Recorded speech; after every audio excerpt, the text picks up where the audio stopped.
Ugh. Hello, and welcome once again to Menopausal Morning. I'm Diana Johnson, your guide to this, the 9th video in our series. This week's subject is an important one because it can have a ripple effect, creating many of the other issues we suffer with in midlife. Insomnia. An insensitive ass once said, "No one ever died of lack of sleep." But brother, let a menopausal woman go without uninterrupted sleep for a few nights in a row, and a whole boatload of people will pray for death to rescue them. You've probably read that menopausal sleep disturbances can be brought on by hot flashes waking us from a deep sleep. And you've probably read such super obvious stupid-ass remedies like running a fan in your room or keeping a cold wet cloth next to your bed, if indeed the hot flashes are what is waking you. But if you read further, you'll learn that sometimes hot flashes have nothing to do with it, and your eyes just spring open, like it's time to make the donuts, just hours after you've been in bed.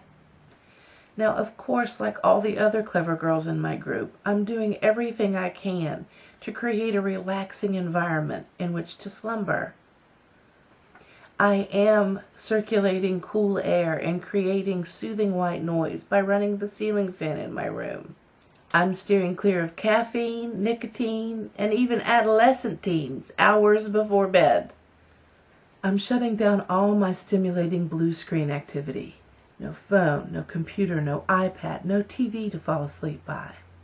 I try to meditate or deep breathe to calm myself before sleeping. My cool cotton sheets and cozy quilt are at the ready. And if I'm feeling particularly tense of an evening, I'll try to release some endorphins, like taking a short walk or stretching or having a little rough sex before bed.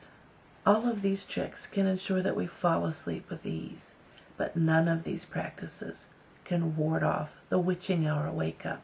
It's like a force from within takes over our bodies and convinces us it's time to be awake. I'm more awake and alert in these waking periods at 3 a.m.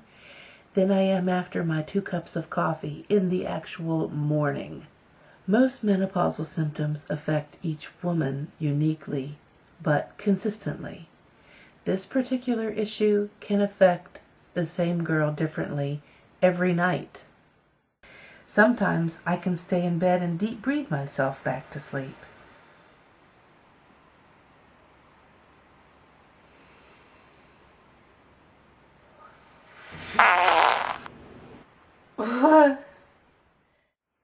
Sometimes I can straighten my covers and pillows and relax.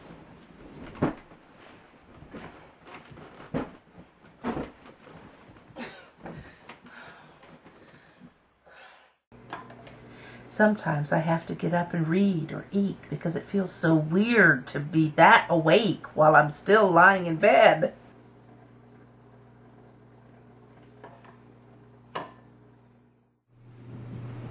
I've done laundry and dishes.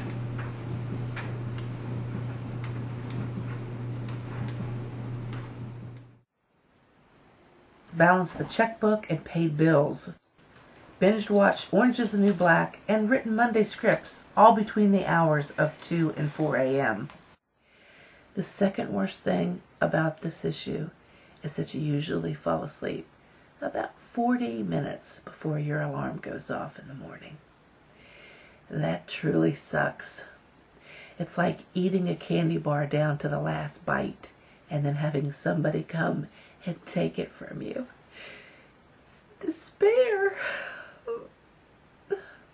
And the very worst thing about menopausal insomnia is the debilitating fatigue that ensues following several nights in a row like this. Some of the ripple effects are mental fog, low energy, physical weakness, hate flashes, and slapdash crying.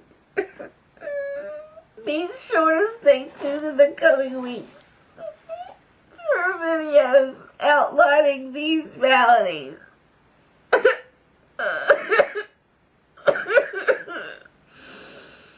As usual, the traditional medical community has loads of pharmaceuticals to help you with insomnia, as well as the tried and true herbs and oils contributed by the alternative medical crowd.